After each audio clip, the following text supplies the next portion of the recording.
So tonight we are continuing our discussion in the book of Revelation. We are in chapter 18, and we're still talking about the fall of Babylon.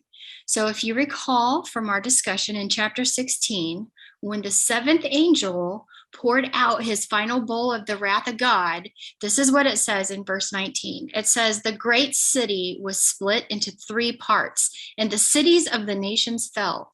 Babylon the Great was remembered in the sight of God to give her the cup of the wine of his fierce wrath."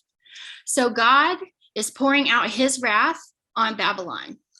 And so we talked about the chapters that follow, 17, 18, and 19. These are going to be parentheticals that are going to give us additional detail of what it is going to look like when Babylon is destroyed. So first, I want us to recall, what does the term Babylon here mean in Revelation? Okay, so it means, if you can recall, it means the one world government that is led by the Antichrist.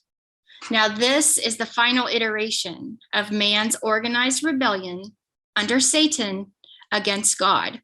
And it started with Nimrod back in Genesis at the Tower of Babel, and it has continued throughout all of the epochs of time. And so what we see here is its final expression. And it consists of three arms: religious, commercial, and political. Also, though, in Revelation, Babylon refers to the actual city which headquarters this final human government. So last week in chapter 17, we saw the destruction of Babylon's religious system. Now, this false religious system, which is symbolized by a great prostitute, it seeks to unify the world under the Antichrist, but apart from all the moral values and principles that are found in the Word of God. So it's basically a blending of all faith and religious traditions other than biblical Christianity. And I believe it is also going to include groups that call themselves Christians, but because of their beliefs, they are not. Okay, these are groups that throw out some of the truth claims of the text that are non-negotiables. And we're talking about groups like the Mormons, like Jehovah's Witnesses, like progressive Christianity, and those groups. And so when you take away these non-negotiable truths, which we talked about last week, some of them, right? When you take those out of a belief system, you can no longer be considered Christian or biblical Christianity. And so since we talked about that last week, we're not going to get into that as our discussion tonight.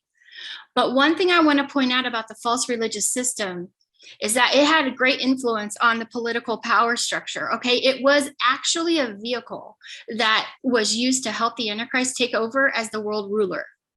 And so we saw when we went through chapter 17 that at some point in the middle, like after the middle, probably like more near the end of the tribulation period, once this religious system had served its purpose, the beast himself he turned against it and he overthrew it. He destroyed it completely. And what he replaced it with was the direct worship of himself. And so at that point, we have Antichrist worship. And what we are seeing is we're seeing the false prophet enforce this Antichrist worship. And does anybody know how he is doing that? Do you remember how is the Antichrist enforcing this worship of the beast? For more information, check us out at www.stairwaydivision.org.